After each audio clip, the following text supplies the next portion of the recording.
So, so let's talk about pseudophores. Uh,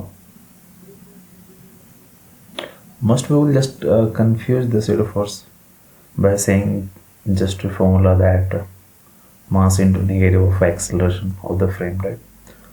But if you can start from the fundamental, like let's assume simply a space, 3D space, x-axis, y-axis, and z-axis, right? And then after we can assume this frame as a static, we can assume this frame as ground frame, and then with respect to ground frame there is another frame whose position is RF, as you can assume, right? With respect to static frame which is ground, and we assume another frame whose position is RF. Yes, position of frame is changing according to time, but let's just start with RF, right? And then after another body which is with respect to the ground frame which is also moving some velocity होगा इसके पास, that means इसके पास कुछ position vector भी होगा, तो position vector R V, and ये R F, ये frame था, ये बॉडी था, एंड एक जो कोऑर्डिनेट सिस्टम है ये स्टैटिक ग्राउंड फ्रेम है, राइट? तो अगर हम लोग यहाँ पे R F to R V अगर ज्वाइन करेंगे तो एक यहाँ पे ट्राइंगल बन रहा होगा काइंड ऑफ, ये ऑर्डर और ये ऑर्डर को ब्रेक कर रहा है। दैट मीन्स कि आर एफ और ये जो वेक्टर इसको हम लोग क्या बोल सकते हैं, position vector of the body with respect to the frame. Frame से अगर कोई ऑब्जर्वर इस बॉडी को ऑब्जर्व करेगा तो इसको ये वेक्टर दिखाई देगा। दैट मीन्स कि ये दोनों वेक्टर ऑर्डर में, ये ऑर्डर को ब्रेक कर रहा है, तो हम लोग यहाँ पे एक आइडिया अप्लाई कर सकते हैं, R B plus R B with respect to F. That means R B plus R B F is equals to R B, sorry मैं गलत बोले, सॉरी ये आर एफ था ना actually, R F plus R B F is equals to R B, क्योंकि ये vector ये दोनों का ऑर्डर ब्रेक कर रहा है, राइट? तो ये ट्रायंगल लॉ से हम लोग दोनों के बीच में एक रिलेशन एस्टैब्लिश कर सकते हैं, R F plus R B F is equals to R B. That means कि R B F, that means position vector of the body with respect to frame is equals to R B. R F को right hand करोगे तो R B minus R F, right? या simply इसको पहले से भी जान सकते थे, position vector of A with respect to B करेंगे तो position vector of A minus position vector of B. ये सिंपल ट्रायंगल ऑफ एडिशन से हम लोग इसको फाइंड आउट कर सकते हैं। तो वापस हम लोग आते हैं pseudophores तक। तो अब हम लोग के पास पोजीशन का काइंड ऑफ एक रिलेशन इस्टेब्लिश हो गया।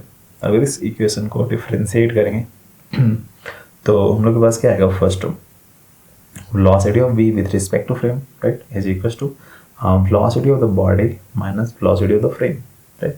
अभी यहाँ तक हम लोग को कुछ ऐसा फोर्स नहीं पता चल रहा, फर्दर हम लोग डिफ्रेंशिएट करें, velocity अगर डिफ्रेंशिएट होगा एक्सीलरेशन बनेगा, acceleration of the body with respect to frame, and जो राइट साइड का जो ये टू टर्म है इसको हम लोग डिफ्रेंशिएट करेंगे तो acceleration of the body minus acceleration of the frame, right? ये हम लोग के पास एक्सीलरेशन के बीच में रिलेशन एस्टैब्लिश हो रहा है। और अगर इस इक्वेशन को हम लोग को फोर्स में कन्वर्ट करना तो सिंपली मास से मल्टीप्लाई कर दे रहे हैं, एम से, एम यहाँ पे बॉडी का मास रहा होगा, राइट? तो अगर हम लोग हर एक टर्म में मल्टीप्लाई कर रहे हैं तो लेफ्ट साइड क्या बनेगा, ये mass of the body into acceleration of the body with respect to frame, and इसी को हम लोग समझ रहे हैं force on the body with respect to frame, right? Then जो सेकंड टर्म था mass into acceleration on the body, ये simply force on the body हो रहा, एंड देन नेक्स्ट जो टर्म आ रहा ये क्या होगा, negative of mass into acceleration of the frame. तो अब ये पूरा एक्सप्रेशन को एक साथ हम लोग देख रहे हैं, तो लेफ्ट साइड का टर्म क्या था, force on the body with respect to frame, और force on the body with respect to frame analyse करना चाह रहा है।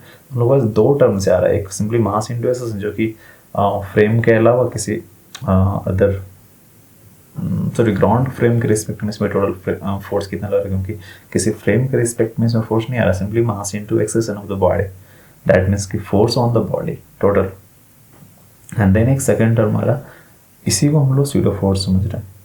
तो हम लोग क्योंकि कर रहे हैं कि force on the body with respect to frame, ये दो टर्म का समेशन आना चाहिए, तो फर्स्ट टर्म को हम लोग बोल रहे हैं simply force on the body, right?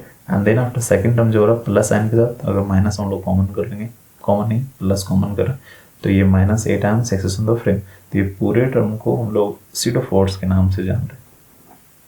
सोच पा रहे हो? तो वापस देखो कि अगर हम लोग फोर्स फ्रेम के रिस्पेक्ट में एनालाइज नहीं करेंगे तो pseudophores कभी आएगा नहीं, हम लोग को इस जो सेकेंडरी फ्रेम कंसिडर किया था जो मूव कर रहा था, मूविंग फ्रेम का जरूरत ही नहीं है अगर होगा तो एक्सेशन ऑफ द फ्रेम का टर्म हम लोग यूज ही नहीं करेंगे कभी। सोच पा रहे हो? या अगर हम लोग इसी एक्सप्रेशन से देख रहे हैं अगर फ्रेम रेस्ट में हो गया acceleration of the frame zero हो जाएगा, सीट ऑफ फोर्स जीरो हो जाएगा।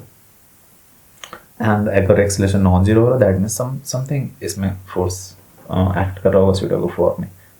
तो ये टर्म को ही हम लोग सीटो बोलना। सीटो कुछ लाइक इमेजिनरी आइडिया नहीं है, या लार्जर स्केल में ऐसी imaginary idea, but kind of frame पे कैसे डिपेंड करा आई थिंक एक्सप्रेशन से आइडिया हो रहा होगा।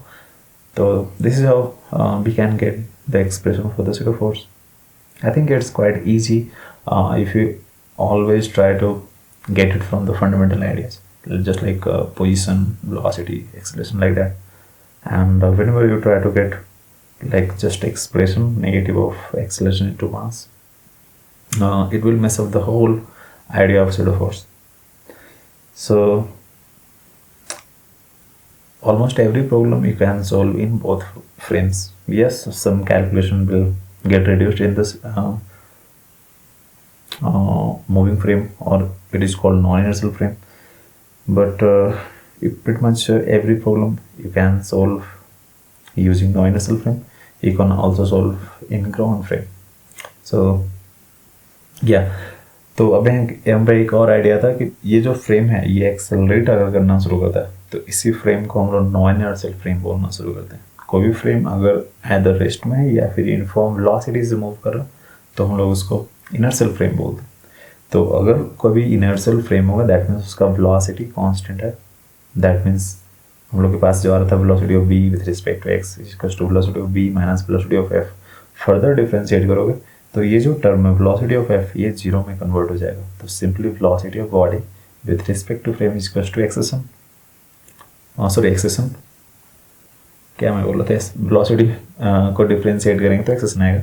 Accession of the body with respect to frame equals to acceleration of the body. Simply ऐसा हो रहा है, मास मल्टीप्लाई करने पे दोनों साइड फोर्स बैलेंस है। दैट मीन्स कि अगर हम लोग इनर्शियल फ्रेम की बात करें तो उसमें स्यूडो फोर्स नहीं एक्ट करेगा क्योंकि फ्रेम के पास कुछ एक्सेलरेशन है ही नहीं। तो जो सेकेंड टर्म आ रहा था और जीरो की तरफ टेंड कर गया, राइट। एंड इसका कन्वर्स हम लोग समझ सकते हैं, जस्ट अभी समझ कि अगर एक्सेलरेशन होगा second term non zero and mass into जो सेकेंड टर्म आ रहा इसी को हम लोग स्यूडो फोर्स मिल रहा है।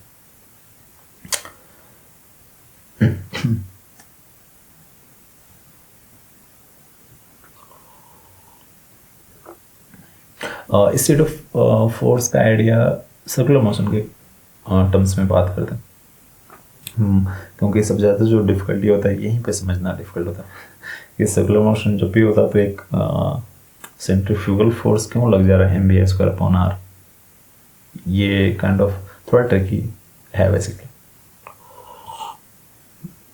तो वापस ये पूरे सिनेरियो को समझने के लिए हम लोग समझते हैं फर्स्टली, वापस इस बार मैं सिंप्लीफाई कर रहा हूँ। सिंपली एक्स वाई प्लेन पर कोई जीरो एक्सिस नहीं है, सिंपली एक्स वाई प्लेन है एंड पार्टिकल है जो काइंड ऑफ ऐसा रोटेट कर रहा है इस प्लेन में, राइट। और ये कोई भी प्लेन हो सकता है, एक्स वाई नहीं, बाय जेड एनी प्लेन हो सकता है, आर्बिट्ररी प्लेन भी हो सकता है। तो सिंपली हम लोग एक पार्टिकल ले लीजिए जो सर्कुलर मोशन परफॉर्म करोगे, राइट। तो अब हम लोग यहाँ पे क्या करना चाह रहे हैं, मैं ये मान के चल रहा हूँ सर्कुलर मोशन का आइडिया तुम्हें पता है, बट बेसिक आइडिया रिकैप कर दे रहा हूँ कि जो भी पार्टिकल सर्कुलर मोशन परफॉर्म करोगे इसके पास दो पॉसिबिलिटी है एक्सेलरेशन का, एक तो टेंजेंशियली होगा और एक रेडियल होगा। तो अगर स्पीड चेंज होगा तो इसके पास टेंजेंशियल एक्सेलरेशन भी होगा। दैट मीन्स टेंजेंट के लॉन्ग इसका स्पीड चेंज हो रहा है, दैट मीन्स एक्सेलरेशन होना चाहिए ऑफ कोर्स। एंड क्योंकि ये डायरेक्शन चेंज कर रहा है, स्पीड अगर कांस्टेंट भी है तो एक टुवर्ड्स सेंटर एक एक्सेलरेशन हो रहा है, काइंड ऑफ ऐसा फोल्ड हो रहा है ये पार्टिकल। तो यस हम लोग एवरीथिंग पोजिशन वेक्टर से हम लोग ड्राइव कर सकते हैं एवरीथिंग। बट फिलहाल के लिए मैं ये बात कर रहा हूँ सर्कुलर मोशन कैसा भी होगा तो उसके पास एक रेडियल एक्सेलरेशन होगा ऑलवेज, और अगर स्पीड चेंज हुआ देन टेंजेंशियल भी होगा, राइट। तो फिलहाल के लिए मैं इनफॉर्म सर्कुलर मोशन मान के चल रहा हूँ जिसमें कि स्पीड को हम लोग कांस्टेंट मानते हैं। Particle kind of fix speed से ऐसा रोटेट कर रहा, बट स्पीड फिक्स है बट स्टिल इसके पास एक्सेलरेशन हो रहा है क्योंकि पार्टिकल डायरेक्शन चेंज होगा एंड एक्सेलरेशन जो होता है वेलोसिटी चेंज के कारण होता है। तो that's why always circular motion में एक एक्सेलरेशन होगा ही होगा क्योंकि ऑलवेज वेलोसिटी चेंज हो रहा है डायरेक्शन वाइज। तो अब यहाँ पर देख रहे हैं पार्टिकल को कि हम लोग मोस्ट ऑफ द टाइम क्या करते हैं, सिंपली mv² अपॉन r एक अदर डायरेक्शन में फोर्स लगा देते हैं, उनको बैलेंस कर देते समहाउ। तो आखिर ये फोर्स का मीनिंग क्या है, हम लोग क्यों यहाँ पर अप्लाई करना चाह रहे हैं? तो अब देखो हम लोग ये जो पार्टिकल ये मूव कर रहा है, इस पार्टिकल का जो पोजीशन है, लाइक पोजीशन पार्टिकल का चेंज हो रहा होगा अलोंग द सर्कमफेरेंस, तो उस पार्टिकल का जो सेंटर, उस सेंटर को ही हम लोग फ्रेम मान ले रहे हैं। तो फ्रेम को ऑन द पार्टिकल हम लोग इस्टेब्लिश कर दे रहे हैं। तो ये क्योंकि पार्टिकल मूव कर रहा होगा तो फ्रेम भी मूव कर रहा होगा। समझ पा रहे हो? एक वर्चुअल हम लोग non inertial frame on the particle मान ले रहे हैं। समझ पा रहे हो? पार्टिकल का जो पोजीशन है उस पोजीशन को ही हम लोग फ्रेम मान ले रहे हैं, या सिंपली बोलते हैं पार्टिकल को ही हम लोग फ्रेम मान रहे हैं। तो क्योंकि पार्टिकल रोटेट कर रहा है, ये फ्रेम भी रोटेट कर रहा होगा, एंड क्योंकि पार्टिकल यूनिफॉर्म स्पीड से रोटेट कर रहा था तो इसके पास एक टुवर्ड सेंटर एक्सेलरेशन था। दैट मीन्स ये फ्रेम के पास भी एक्सेलरेशन हो रहा है, क्योंकि पार्टिकल को ही हम लोग फ्रेम माने इस बार। तो पार्टिकल के पास कुछ एक्सेलरेशन है, फ्रेम के पास भी कुछ एक्सेलरेशन होगा, एक्जैक्टली सेम होगा। अब क्या हो रहा है, क्योंकि फ्रेम ही नॉन इनर्शियल है, तो इस फ्रेम के रिस्पेक्ट में अगर पार्टिकल की फोर्स एनालाइज कर रहे हैं, तो क्योंकि ये नॉन इनर्शियल फ्रेम है एंड फ्रेम का एक्सेलरेशन इधर था टुवर्ड्स सेंटर, तो फ्रेम के रिस्पेक्ट में जो सीडो फोर्स आएगा जस्ट अगेंस्ट में आएगा minus acceleration time mass, right. तो क्योंकि फ्रेम टुवर्ड्स सेंटर एक्सेलरेट कर रहा है, दैट मीन्स कि अवे फ्रॉम द सेंटर एक फोर्स लगाएंगे उस फ्रेम के रिस्पेक्ट में। अगर पार्टिकल पे फोर्स देखना है तो अभी ये क्या हो रहा है, mass into acceleration of the frame, and acceleration of the frame क्या होगा, एक्सेलरेशन ऑफ द पार्टिकल के बराबर होगा, and acceleration of the particle क्या होता है, radial acceleration V square upon R, या आर ओमेगा स्क्वायर कर सकते हो। तो एम आर ओमेगा स्क्वायर, ये एक सीडो फोर्स लग गया, और पार्टिकल पे एक रियल फोर्स जो लग रहा होगा टुवर्ड्स सेंटर तो ऑलवेज लग रहा होगा। अब यहाँ पे क्या हो रहा है कि उस फ्रेम के रिस्पेक्ट में देख रहे हैं तो पार्टिकल ना ही टुवर्ड्स सेंटर जा रहा, ना ही अवे फ्रॉम द सेंटर जा रहा। तो दैट्स वाई उस फ्रेम के रिस्पेक्ट में पार्टिकल स्टैटिक है, दैट मीन्स कि दोनों डायरेक्शन में फोर्स बैलेंस हो रहा है। तो दैट्स वाई हम लोग फ्रेम के रिस्पेक्ट में दोनों फोर्स को बैलेंस करेंगे, क्योंकि फ्रेम के रिस्पेक्ट ये मूव ही नहीं करे, क्योंकि जैसे ही पार्टिकल आगे गया वो फ्रेम भी आगे गया, क्योंकि पार्टिकल पे ही फ्रेम कंसिडर कर ली। तो फ्रेम एंड पार्टिकल एक ही पॉइंट पर लाई कर रहा, दैट मीन्स कि पार्टिकल फ्रेम के रिस्पेक्ट में कभी मूव किया ही नहीं। दैट मीन्स कि दोनों जो आउटवर्ड फोर्स था जिसको हम लोग सीडो बोल रहे थे, एंड एक इनवर्ड फोर्स था, ये दोनों आपस में बैलेंस हो रहा है। समझ पा रहे हो? तो अगर इसमें हम लोग सेंट्रीफ्यूगल फोर्स का आइडिया अप्लाई कर रहे हैं तो ये क्वेश्चन काइंड ऑफ सिंप्लीफाई हो जा रहा है बहुत ज़्यादा।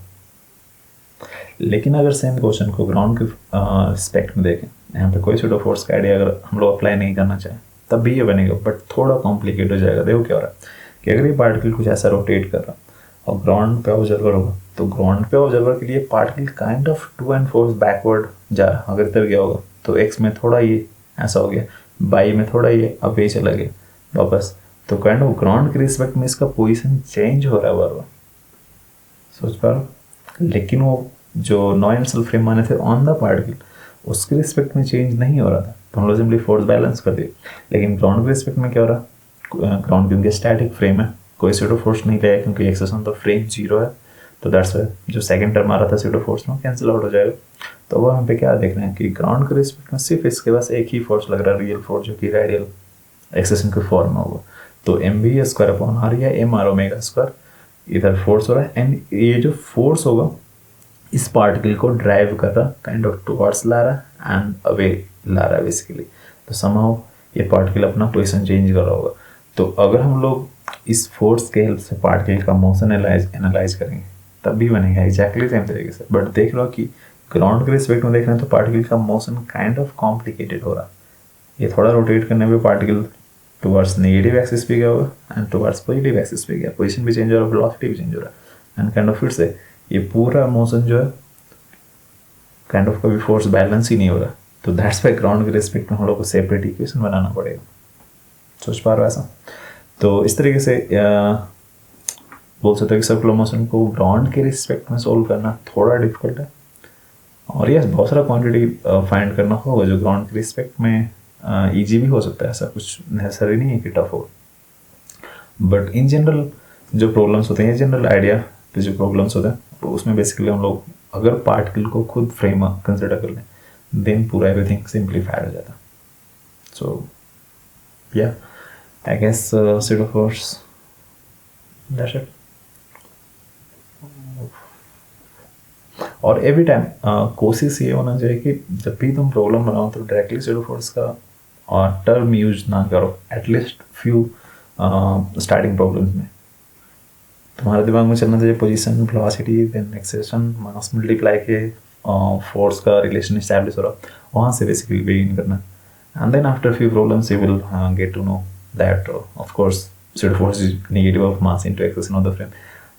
Then after you can apply frequently without thinking that much, but initially you have to go through all this so that you will feel comfortable with that term like pseudo force. It's nothing, simply a uh, acceleration is simply a frame is accelerating, and with respect to that frame we are trying to find the force on the other body, and for that we are using simple position vector, velocity, then acceleration, like that.